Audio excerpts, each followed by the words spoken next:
Baik, Assalamualaikum warahmatullahi wabarakatuh. Perkenalkan, nama saya Yusril Ibtida Ramdhani dengan NIM F1D022102. Di sini saya akan membuat sebuah video untuk respon modul 6 pengolahan praktikum pengolahan citra digital, yang dimana pada respon ini saya akan menjelaskan jurnal daripada modul 6 itu sendiri. Yang pertama, di sini kita akan mengimport library-library yang akan digunakan pada modul 6 ini, yaitu ada OS. OS ini akan digunakan untuk mengimport gambar. Lalu ada Matplotlib, CP, NumPy, Pandas, CQDM, Math, Random, dan Seaborn tadi ya. Nah, yang pertama kita akan membuat fungsi resize di sini untuk mengubah ukuran daripada gambar-gambar yang kita akan masukkan nanti. Dimana ini penting untuk dilakukan karena untuk menyamaratakan ukuran dari setiap gambar dan untuk mengecilkan ukuran ya, agar komputasinya semakin cepat.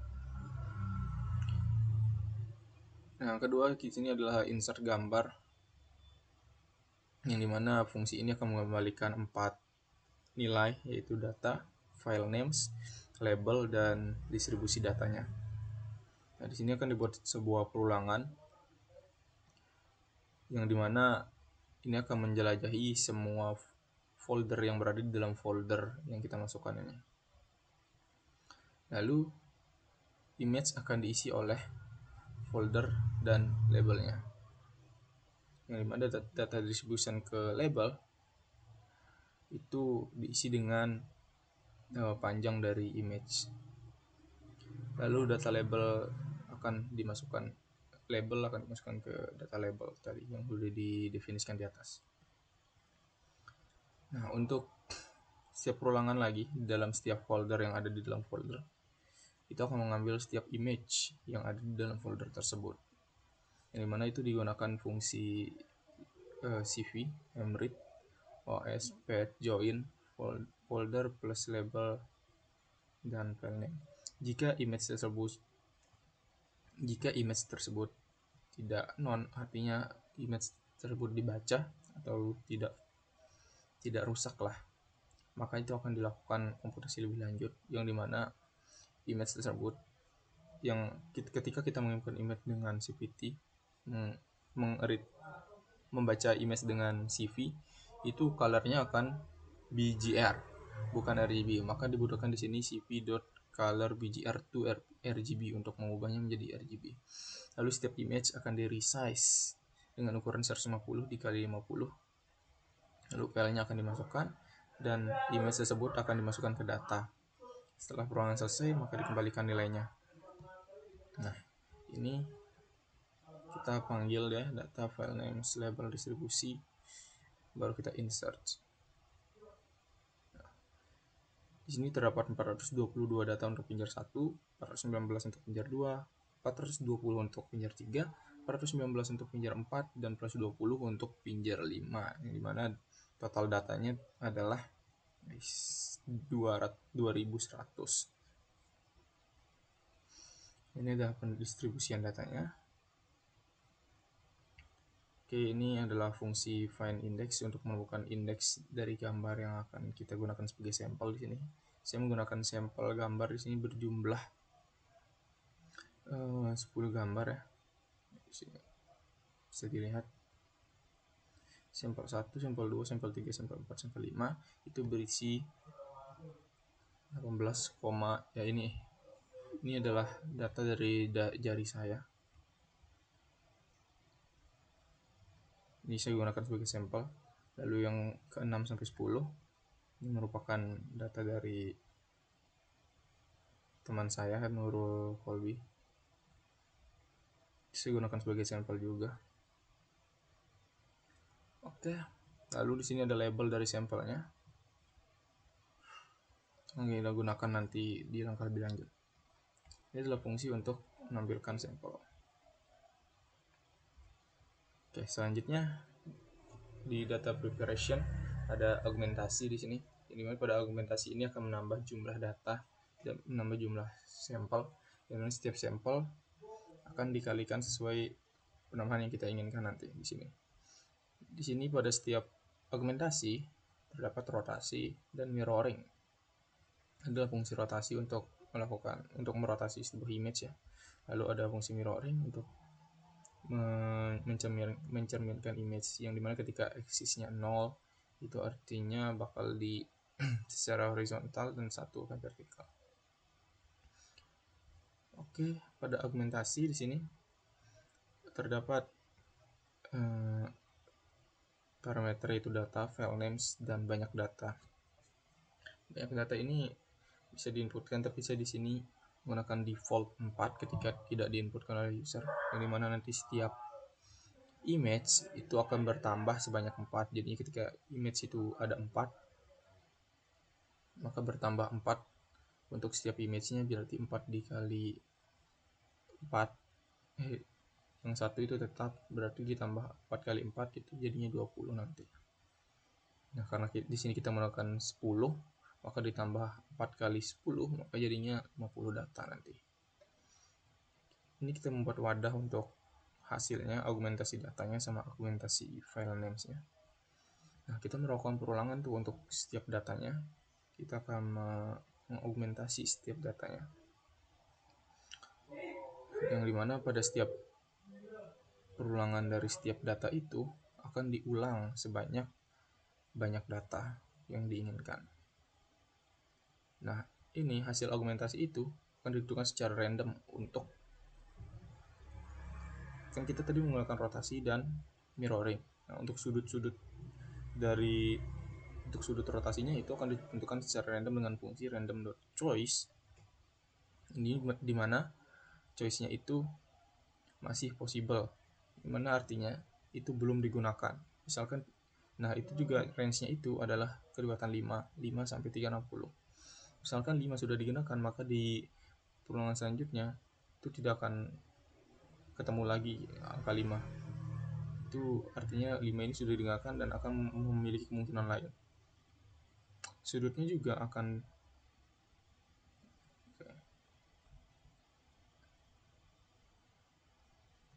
selama sudut in use, sudut sama dengan random dan ini 1. Oke. Nah, untuk augmentasinya sendiri, di sini ada 2 jenis. Saya random juga agar tidak terlalu textbook. Yang dimana ketika 0 itu akan melakukan rotasi dan mirroring terhadap dengan parameter 0. Lalu ketika 1 ya mirroringnya parameternya 1. Ya, jadi setelah selesai ya akan di append ke dalam wadah yang telah kita siapkan tadi di atas. Nah, akan menghasilkan nilai balik yaitu augmented data dan augmented file names. Nah, di sini augmentasi data, augmentasi file names. Oke.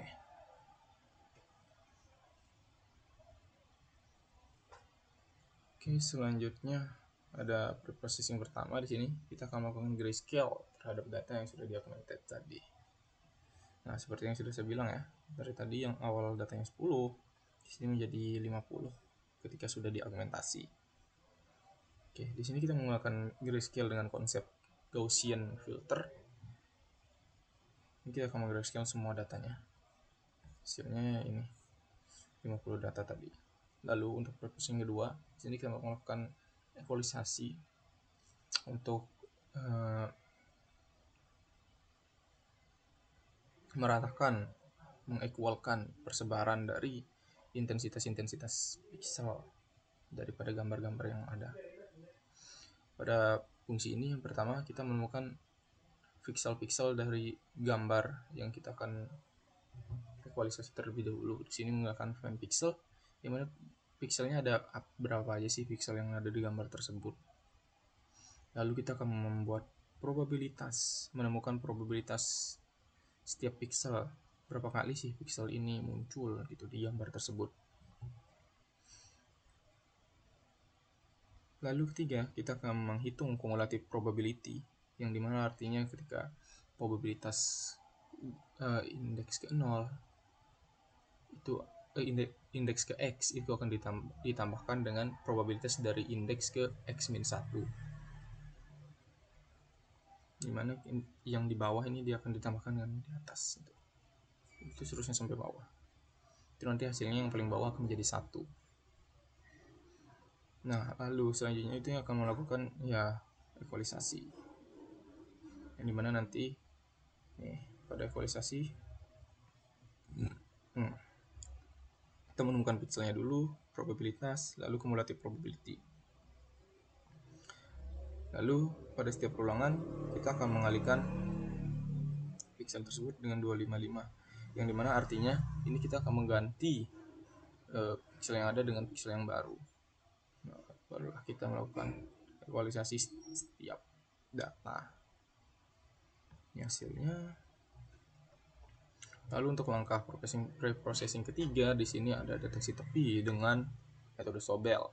Yang dimana di sini kita definisikan dulu kernel dari Sobelnya, itu untuk kernel X-nya di sini ada -101, -202, -101. Untuk kernel Y-nya adalah 121000, -1, -2, -1. Lalu kita membuat fungsi konvolusi di sini karena pada pendeteksian tepi itu akan melakukan pengecekan untuk setiap kolomnya kan. Kita perlu melakukan konvolusi di situ. Oke. Lalu di sini ada fungsi Venn gradient, dimana artinya ada gradient X dan gradient Y kan. Nah, itu kita akan cari dulu untuk gradient X dan gradient Y, baru kita akan nanti jumlahkan itu absolut dari gradient X dan Y, itu akan menjadi hasil dari Sobelnya ini. Kita jumlahkan di sini dengan fungsi datex ya. Kita Venn gradient dengan kernel X, Venn gradient Y, baru nanti hasilnya itu akan diabsolutkan. Oke, seperti itu. Di sini adalah fungsi untuk mendeteksi semua data ya. Nah, inilah untuk Sobel. Oke, selanjutnya preprocessing keempat adalah normalisasi di sini untuk menormalkan pixel-pixel yang ada dalam citra. Oke, selanjutnya ada fitur extraction. Yang mana pada fitur extraction ini yang menggunakan berbasis GLCM ya.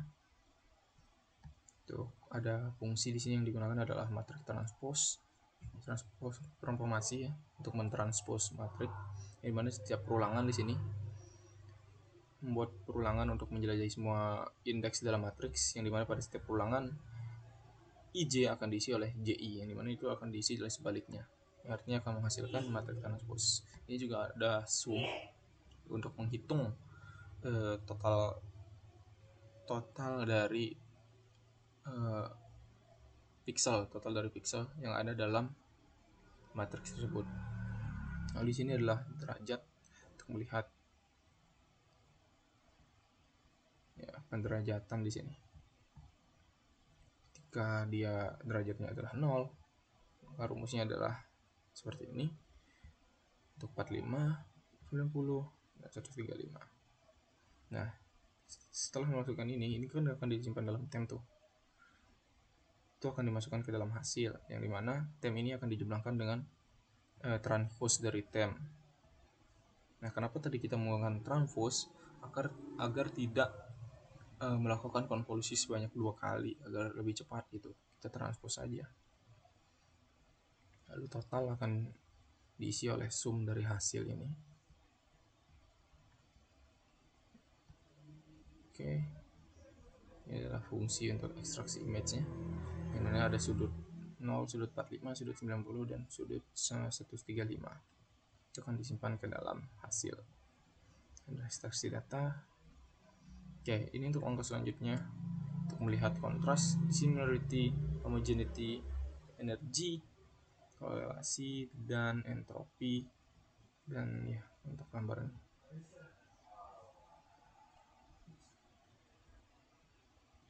Itu adalah fitur-fitur yang akan kita gunakan ya untuk melakukan tes terhadap akurasi gambar.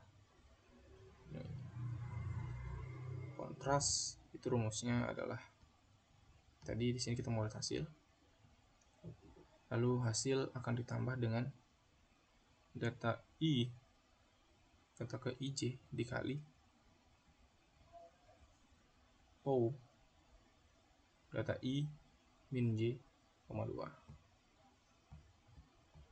Ini rumus untuk dissimilarity, homogeneity, energi, korelasi, dan entropi. Oke, selanjutnya kita akan membuat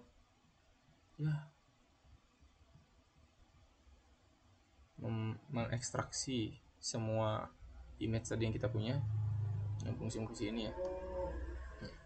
Kita ekstrak, kita masukkan ke dalam extracted data, yaitu result data pen ya, sebanyak batas gambar. Yang batas gambar ini adalah panjang dari ekstraksi data kita. Kita akan mengekstrak semua data jadinya di sini. Di sini ada rangersnya 0, 45, 90 dan 105. Fitur-fiturnya di sini sesuai yang di atas tadi. Contrast value sama dengan contrast ekstrak data ke IJ. Nah, itu terus sampai bawah ya. Oke, di sini kita sekarang akan membuat hasil ekstraksi itu ke dalam sebuah tabel ya. Dimana caranya itu kita buat headernya dulu. Headernya ini diisi oleh file name ya. Ada file name di sini. Terus kita juga akan membuat header dengan isi fitur-fitur yang ada. Di sini ada fiturnya, kan ada fitur tadi kontras, tapi itu ada dengan yang kontras dengan sudut 0, kontras dengan sudut 45, kontras dengan sudut 90 gitu dong. Pada setiap fitur itu akan di loop juga angelnya. Oke. Nah, ini kita gunakan variable df untuk mengimpal data frame ya, data frame dari hasil yang sudah kita lakukan tadi, yang dimana diisi oleh result dan kolomnya itu adalah header.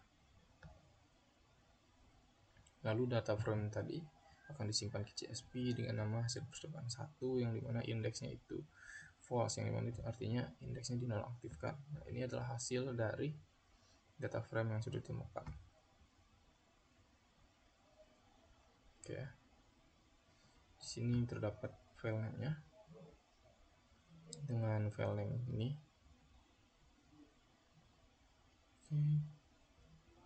Untuk setiap file name itu ada 5 data karena kita udah mengaugmentasi tadi kan sebanyak 4, menambahkan 4 untuk setiap file name. Oke, lanjut ke langkah selanjutnya. Di sini adalah splitting data. Yang pertama kita membaca dulu CSV yang sudah kita simpan tadi. Kita baca, lalu kita select dia atau kita drop file name-nya itu untuk kita gunakan untuk mengetes nanti berdasarkan file name-nya. Yang file name-nya sama nanti akan dites. Nah, seperti ini nih. 0 sampai 4 ini nanti akan dites kontras sampai selanjutnya itu apakah memiliki akurasi yang tinggi atau rendah. Di sini kita akan men-split data dengan test size-nya itu 0,2 dan random state-nya 42. Dimana itu hasil-hasilnya akan disimpan di sini untuk trend X-nya, test X dan trend Y dan dan test Y. Nah, langsung kita menggunakan di sini scalar untuk melakukan normalisasi ya. Untuk X trend dan X test-nya akan dinormalisasi dengan fungsi scalar. Scalar.fit transform dan transform untuk X test. Lalu kita akan melakukan pemodelan di sini. KNN modeling. Nah, di sini adalah K-network classifier di sini. Yang dimana hasil akurasi untuk KNN-nya adalah 0,2, untuk super vector mesin atau SPM ada 0,3 dan random forest ada 0,5. Oke, mungkin itu saja yang dapat saya sampaikan pada respon ini. Assalamualaikum warahmatullahi wabarakatuh.